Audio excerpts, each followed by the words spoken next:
going to discuss the basic concepts, ideas in philosophy in our subject. So we will be discussing about the definition of philosophy, and we will also discuss the theories of truth. It was actually given to you already. It was in the module, part of the module. So actually the definition of philosophy, we we must actually discuss it from the start. So just because of the very large amount of topics, so I was not able to discuss it before. So I include it here in my second lesson. Okay? For our objectives, so in this lesson, at least after this lesson, we will be able to define what is philosophy. Okay? So we will also be able to distinguish truth from opinion, because that's our primary topic for today. And thirdly, as part of our objective, and lastly, this is I think the one of the most important thing in our online class, especially given that we have some problems when it comes to communication and evaluation of your learning. So after this lesson, we will be able to apply some philosophical skills in discovering truth from opinion by simply discussing it in your group about some current issues. Okay? So that's our objectives. So let's go with our topic. Let's discuss first about philosophy. So what is philosophy? There are a lot of definition in almost all the books that we have in our library, even in ebooks. But I think this is one of the most accurate definition that I was able to research in some of my sources. Okay, so according to Concise Chambers Dictionary, philosophy is basically the search for truth and knowledge concerning the universe, human existence, perception, and behavior, pursued by means of reflection, reasoning, and argument. So, nandito na actually yung almost yung tinatawag nating completeness ng definition, because in the first definition, we will be able to distinguish some of the methodologies and some of the divisions or branches in philosophy. But I highlighted some portion and some words for you to remember this. Okay, so reflection, reasoning, and argument, because that's what philosophy is all about. It's about the use of our mind. We are a rational being, so we need to in philosophy, we try to develop the skills in argumentation, reflection, and reasoning.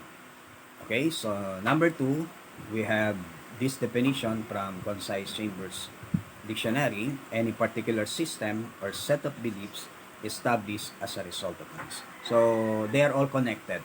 So after pursuing the search for truth by the means or by the methodology of reflection, a simple reflection, reasoning, and argument, we will be able to establish some system. This is what we call as the ism. Diba? Yung mga nakikita natin mga sa dictionary, especially yung mga word that usually or terms usually ends with ism, ISM. Rationalism, empiricism, okay? So, Borsism, hindi, wala yun. Okay? So, lahat ng ism.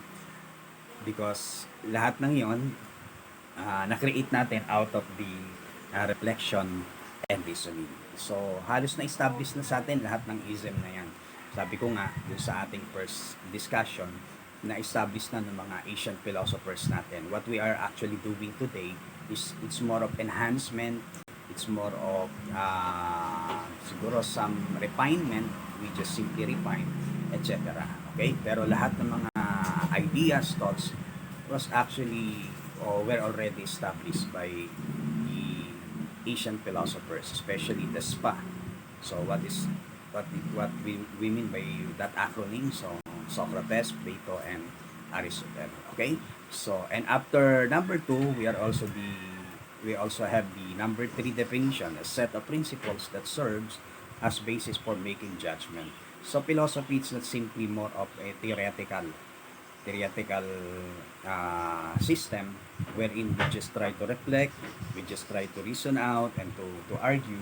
But one of the most important definition is that after doing all those things, we will be able to set some principles. It's the application because philosophy is actually related not only in academic pursuit but also in our everyday life.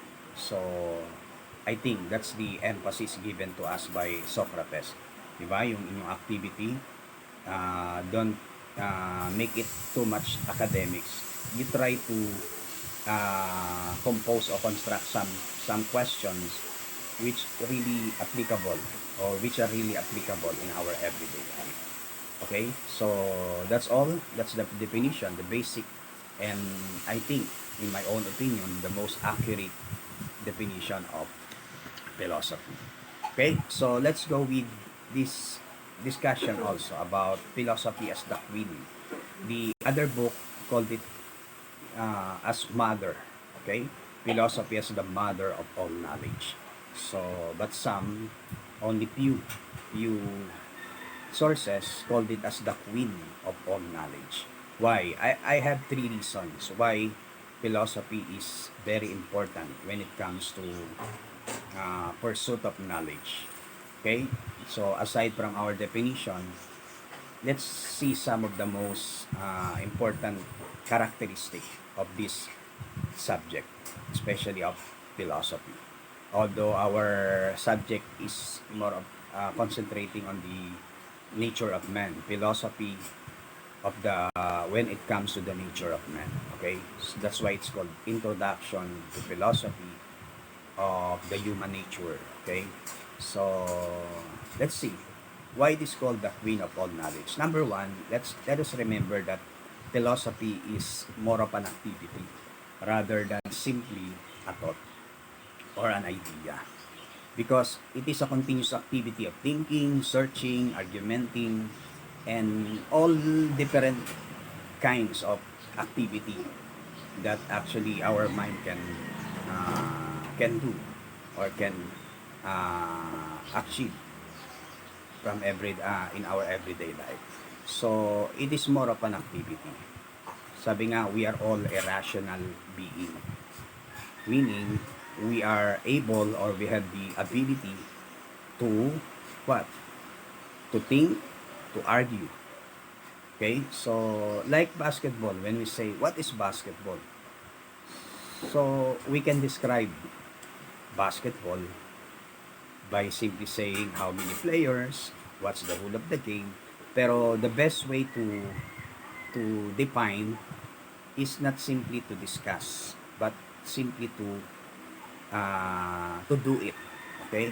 So that's why in philosophy we emphasize the word philosophizing rather than simply saying philosophy. Okay? We emphasize philosophizing because philosophy is more of an activity. We can appreciate it by not by simply defining it, but by simply doing it. Okay? And from everyday life, in our everyday life, we can see that we are all somehow we can say that we are all philosophers. Why?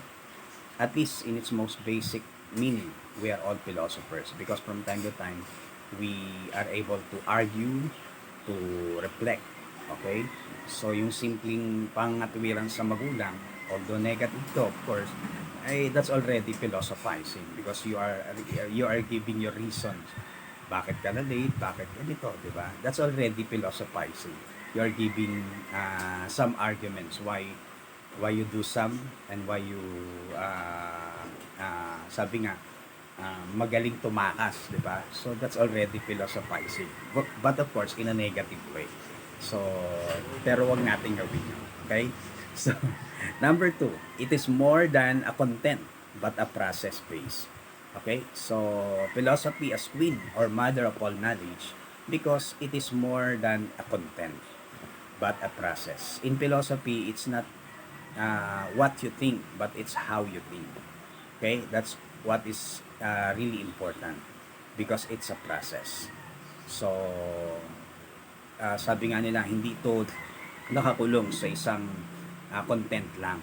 Because in philosophy, we are almost evaluating the content of your mind. Okay? The why you say something, why you did not say something. Okay?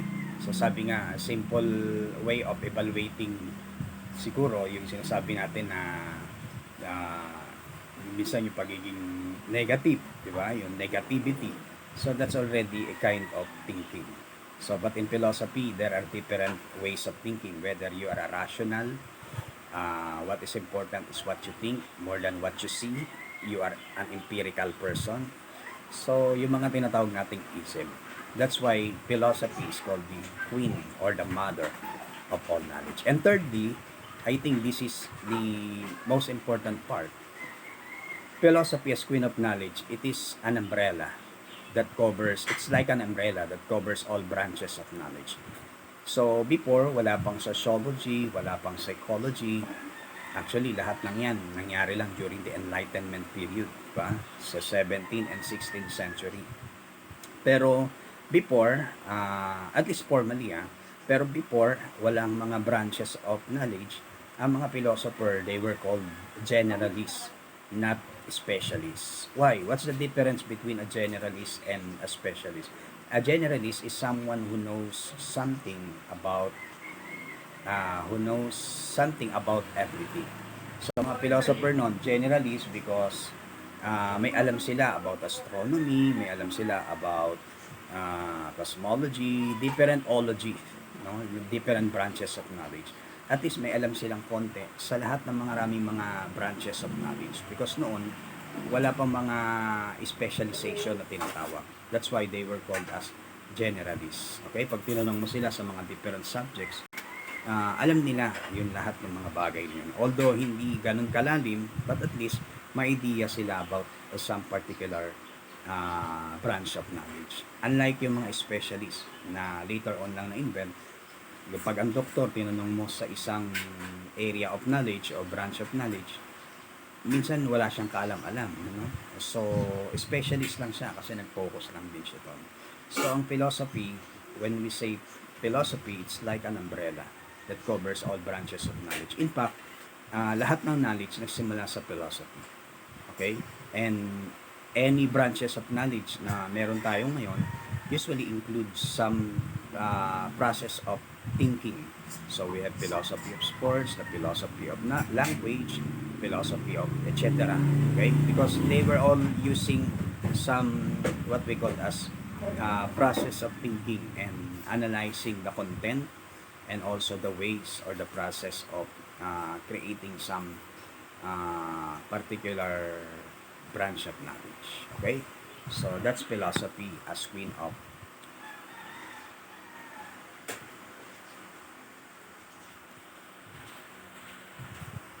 13, ang haba. Wala pa ako sa gitna. Ang haba ng discussion ko. Sabi ko 20 minutes. Haba.